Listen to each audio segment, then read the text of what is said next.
Oh boy. No, why? Okay, there we go. It's all shitty.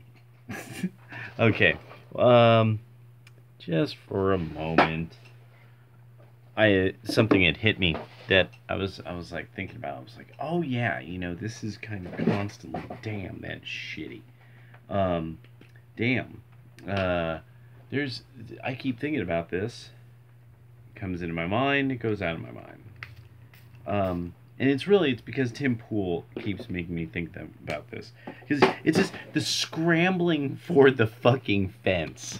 Scramble! Just get up on top of that fucking fence, dude. Get up there. I'm sure there's a reason we should have taxes. You know, um, yeah, and no, I don't think he's like controlled opposition. I think he really is the legitimate, um, real, the liberal whose heart is not completely broken yet, is a way of maybe putting it. Um, the liberal who looks back on the old neighborhood and is like, no, we could have a dance party. We could put on a midnight basketball. We could bring it back. We could bring back the good old days. Um, to some degree, I think it's sort of like that. We could bring back an honest working class Democratic Party. It's working class. Love that one. Working class. You see, because people with wealth, it just fell. And then they just keep it, all this wealth, and then just live like wealthy people. Oh yeah, diamond encrusted monocles. I throw them out frequently just so I can buy more diamonds.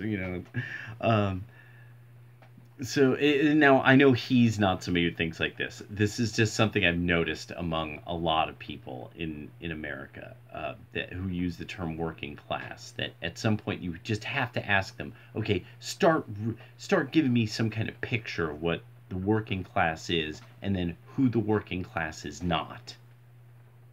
Do you mean people who earn money, or people who are in some way doled out money from some kind of fund, trust fund or something? Or are you talking about people who they receive money, but they didn't earn it? Because then we're talking about a totally different thing there. Now we're talking about entirely different groups in our society. This gets much more diverse all of a sudden, really. Once we start talking about they get money, they get a check, they didn't earn it. Um, so something I've had to think about with this recent minimum wage, the collapse of now, that's coming, and it's going to go. It's just going to hit Democratic enclaves, and I knew this. I've kept forgetting about this. The $15 minimum wage thing. This is fucking disaster for the Democratic Party. One, it's kind of disaster for a lot of people who are going to lose their jobs. They're just playing out. This is just going to it's going to cause all sorts of local economies to completely shit the bed. People are going to just move out to further suburbs and exurbs. This is going to move whole companies out of major cities. Like, it's going to be amazing to see precisely how it's going to work. Even Oregon, in attempting to do fiddle faddle with the minimum wage in some grotesque way, has had to zone it so that it's different in different zones, density zones, because they know nobody can actually afford this. There's no part of the economy that really can deal with this. See, I watch the streets and I see if I'm watching tow trucks towing cars. Oregon never has a problem with cars being towed. So the repossession business is doing just fine in Oregon. So that's one of those things I like to always, see, you gotta know the business that spells disaster. you know. Um, so a lot of these people who want to believe there's money there because they work in government offices, they're not really what we mean by working class is you work with your hands in your back, and you do something that might just kill you. It might just injure you badly. It's just people who are into speaking for a living, people who are into writing things for a living or reading things for a living, but not doing mathematics, mind you. At no point do they do a bunch of calculations for their work, but they do speaking, reading, talking, things like that, lots of meeting and suggesting ideas and stuff, but not a lot of mathing. People like this feel very entitled to running society and to speaking for the interests of the working class. Tom Hartman is somebody who really feels like there's a lot of working class people who don't understand their best interests compared to Tom motherfucking Hartman. He's somebody, he knows. Look at the arms on that old man. Look at him. You know, you could tell he was shoveling just so much asphalt. You know, that's one asphalt shoveling motherfucker right there. You know, they called him Big Tom Hartman back in the day. Big Tom. Because he could lift more than most men. He's a heavy lifter. They said about him. That's why he's such good friends with Bernie Sanders. Look at that guy. That guy. Whew. Bricklaying Bernie Sanders. He broke both the hammer and the sickle. They weren't tough enough. He needed a more hardcore tool to represent his form of socialism. Fuck the grip on that guy. It's scary. It just blocks out the sun with those shoulders. Working class. And so the thing that's the issue that all these people really have, they just won't deal with. You've centralized the banking and you've centralized the spending. You want most of the spending to happen for inordinate amounts you want at the federal level. You Democrats, you progressives, you liberals, most of you centrists, the rhinos, the cucks, they love 3 letters.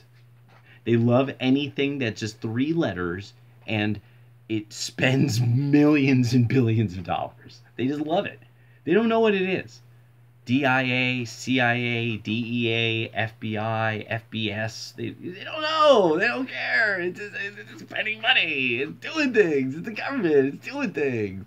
You gave it. Let's see.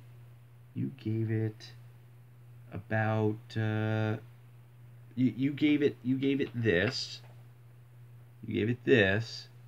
And somehow, through the power of centralization and bankanization, it spent this.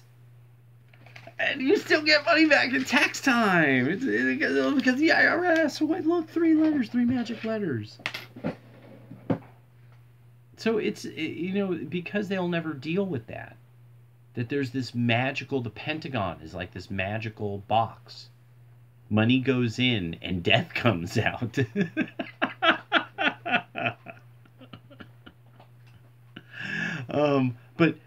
But it's just preposterous. Just simply preposterous. For all the money we're spending on drugs, jailing people because of drugs. They're constantly saying we're not doing anything to treat the people on the drugs. But you want to try to physically stop the most likely way the drugs are getting in by the highest amounts. Because ports are just far easier to secure to look for drugs.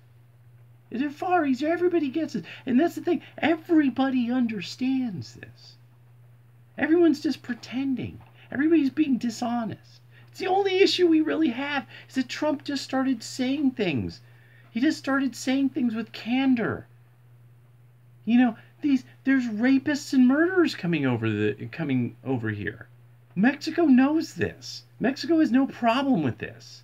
And everyone's like, oh, oh. And it's like, motherfuckers, have you read any news about Mexico?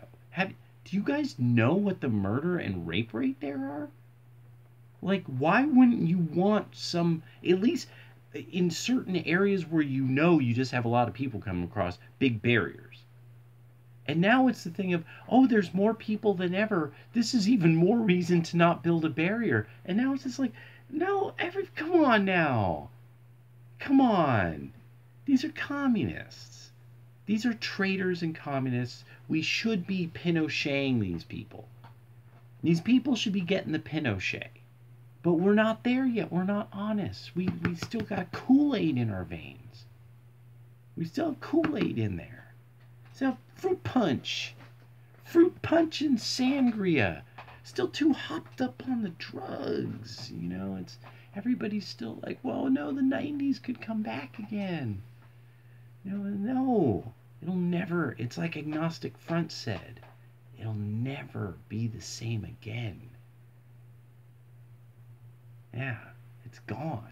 It's all gone. The dreams are gone. Everybody gets now. No, there's people who understand the Constitution is actually a great way of keeping disparate groups with disparate interests from really kind of ruining each other's lives and menacing each other constantly. The actual context historically, so American history and generally Western history, are good because they happened and they pertain to everything that is why America and the West are the way they are. And so people should learn them, as well as the languages that would make the most sense of understanding hundreds and hundreds of years of information that are why the West in any way, shape, or form functions on a daily basis, such as French, German, English, possibly Spanish.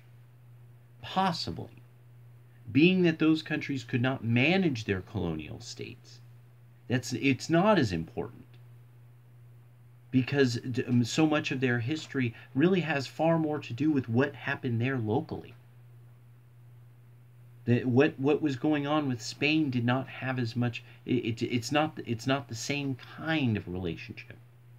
Portuguese and Brazil, that has to be completely studied on its own because their relationship was quite different. Rather poorly managed colonial states, but an incredibly bizarre history of eventually there being a short-lived Kingdom of Brazil or Empire of Brazil or something bizarre like that. So people have to just accept what America is and be honest. Trump is a New Yorker. He's the real thing. He's one of the last of the real thing. These people who just simply, at a certain point, there is a stupid question. There, of course, are stupid questions. Of course, there's people who it's just they really no. They should keep these open. They should keep these up, and they should keep this closed. And there's lots of people in our society that benefited from there once being phrases and terms and things and traditions that protected them from now being these people who are confused and broken and they have weird pronoun issues and they always have issues, and they're a part of a generation that now is going to lose wealth and is becoming a generation in many groups if how you break their demographics up, are becoming net debtors. Net debtors. They're in debt. Yes, the net debtors. And so Tim has to understand that he was there to see all this Occupy Wall Street and all of this, that, and the other, to that what was going on with the banks. There can't be minimum wage and welfare and letting banks off and centralizing banking. You can't have all those things together. I mean, you obviously, because then somehow there's this magic death pentagon, and you can never stop it from wielding death all over the place. Even when the executive, who's supposed to be the head of the armed forces, says, "Yeah, we don't want to wield death in this country anymore," they actually have these agreements with all these other, with this other major superpower who they have a long arrangement with, to deal with some bunch of nut jobs in their country. And it's like, no, no, no, we have to wield death in that country because these nut jobs are not really nut jobs. You see, they're very important people. It's just, but who they are, they kind of, you can't talk about them. We don't really want to discuss them. How they're even getting funding. No, no, no, no, no, don't talk about that. No, but you should just understand. We need to wield some death over there. We need to make sure people cover it exactly the way we want to, or it's misinformation, Russian propaganda. We know that nobody's trusting what we're saying, but you gotta trust us because because the Democrats we are wrapped around our cocks, and that's the other thing is now it's obvious that the Democratic Party is wrapped around the ball sack of the CIA. It's just so sad. I just can't imagine how embarrassing this must be for old Democrats. Like it must be humiliating to be like, wait, so we lost to this guy, and it's turning out that Hillary Clinton might have bled Haiti dry. She might have committed multiple forms of treason, and everyone's pretending she didn't because she has a vagina. Like, we literally are just being sexist. We're saying Trump's a racist simply because he's a white man. So now we're also the party that it just has this bizarre we're seeing the Ku Klux Klan everywhere all the time. Where the Democrats are being associated with being just sort of delusional, degenerates, traitors, the kind of people who cheat on everything, people who obviously had their grades inflated and came from probably school districts that needed to inflate their grades because they just had mama bears and just fucked up broken children and social problems. So they're like, no, just keep pumping them, get them through, get them fucking through. All we want to do is get our fucking paycheck. And this is the best part too, is that no millennials who are liberal, centrist, anything, that none of these people will think maybe it's the boomers. Maybe it's a generational thing. Maybe what they are not really clearly thinking about, what did the boomers make endless numbers of movies and TV shows about their parents and grandparents' generations? What did the artists, what did they have to say about an earlier generation? What do we know about an earlier generation? What did they have to go through? What did they do to get 1915, 1929? Who were these people? Who were these people as the Depression's going, and they have and they're watching people go off to war, or they went off to war, or who were these people? And so the millennials now, there's these liberal millennials that there's some in like really large numbers that they don't really get about, like how like the World War II generation was really a different bunch, and that the generation that the boomers had everything, like every possible convenience imaginable from like comic books. I mean, like they saw like the transistor radio become the VCR, become the computer. Like they saw it all. It's rained 1,000 generations of wealth and knowledge and advancement on them. And they literally have taught their children, we are motherfucking assholes. We're the worst thing that's ever happened to the human species. Blah, blah, blah. And it's like, and you just have to sit there and just, where do you think all these Africans came from? How do you think there's so many people in Africa? How could there have been? What were they eating? They were eating the food white people taught them to grow. And then they had hella kids because there was hella food. White people taught them how to grow it. But there were still white people there. And then they kicked the white people out. And the baby boomers were like, get those white people out of Africa. And then that's the only right thing to do. And then the Africans fucking starved. And now they're starving so much that they're all running either to South Africa and trying to kill all the white people, or they're trying to run out of Africa and kill all the white people. So I just love that the millennial liberals are now these people who keep proving themselves to be the least able to understand the context of history. Just that if they nothing is anything but a lens of communism and anti-white bigotry, and that it's sort of this contest where, but like the hidden Klansman contest, they try to find where is the hidden Klansman. It's like, they're looking for where's Waldo. It's a where's Klansman. And I'm finding it just so fun because these people will not deal with it was the centralization of the economy. You guys just will not question this idea.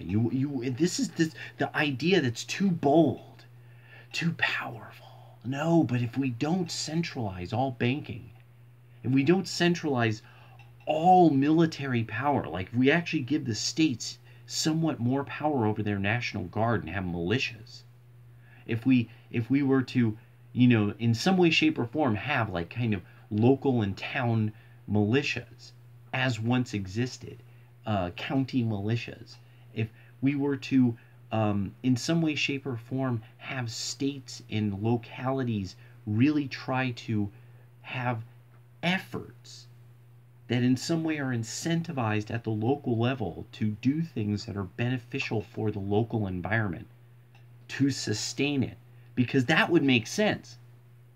Everybody in this area knows what to do about this area to sustain it. This isn't some global thing. Global. No, you have to do it locally. All of a sudden, the rules about recycling changed across Eugene, Oregon. It was because there was a bunch of shit that was never compostable or recyclable. You guys were fucking suckers. You were just sending it to China. You were just sending it to motherfucking China. Because dishonesty. It's dishonesty. It's this constant, oh, but you see my halo. See, I polish it with pure soy and coconut oil. Who knows where those fucking soybeans and all that coconut oil is coming from? You don't fucking care. You don't care. That's the beauty of it. It all comes from the central distribution office. One day, it'll all come from the central distribution office, along with your universal basic income, and it'll grease for the machine, just greasing up a cog with your coconut oil. That's what it'll be. You just keep spinning, cog. Here's your rations. Here's your rations, peasant. That's what you all want to be like. That's what you think of the world. That's what you think the world really is. They're peasants producing for you. You're an imperialist. You get the coconut oil. They get the D. That's the way the world really works. You couldn't imagine that maybe every place has stuff that it could trade with other people, and people will get wealthy, and some people will stay poor because that's just how it goes. Some people don't work as hard as other people. Some people earn, some people get handouts. You won't look into the past. Where did insurance come from? Where did the AMA, the American Medical Association, come from? Where did all of this wonderful world of three-letter organizations that seem to run everything come from? What is the American Bar Association, and why does law work the way it does? The liberals, centrists, you want to know about Netflix. You want to know about things that your friends are interested in. You don't want to know why the world works the way it is, because then you would have power. That's it. You would have power. You would know about that which would give you power. It's easier to be a peasant and complain. It's easier to be a peasant just and menace other peasants and just have the knights stand there and go, oh, these stupid peasants, these fucking morons beating each other up in the street like a bunch of fucking stupid peasants, cabbage breath, onion smelling, fucking living with their dogs sleeping in the bed with them. Oh yeah, peasant motherfuckers. Yep. Beat his head in with a pike lock, you dumb shit. Yep. You know, and you guys keep following. You guys are totally all about it.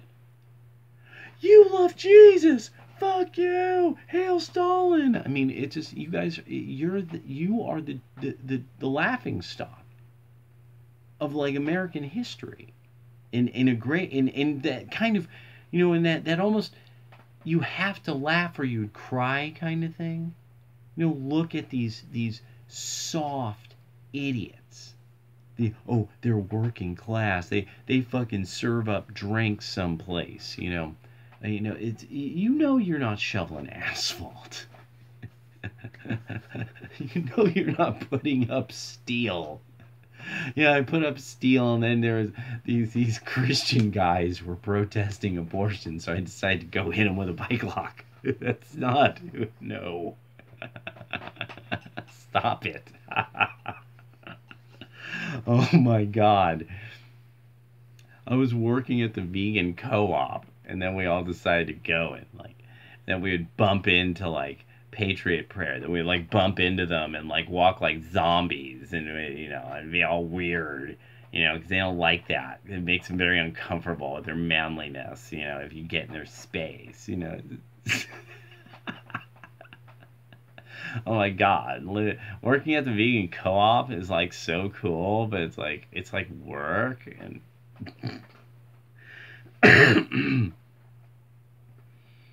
yeah, so I just had to do it one more rant because you guys responded so well to that last one. So there we go. It's just the whole UBI thing and everything. It all has to do with people not questioning the centralization of money.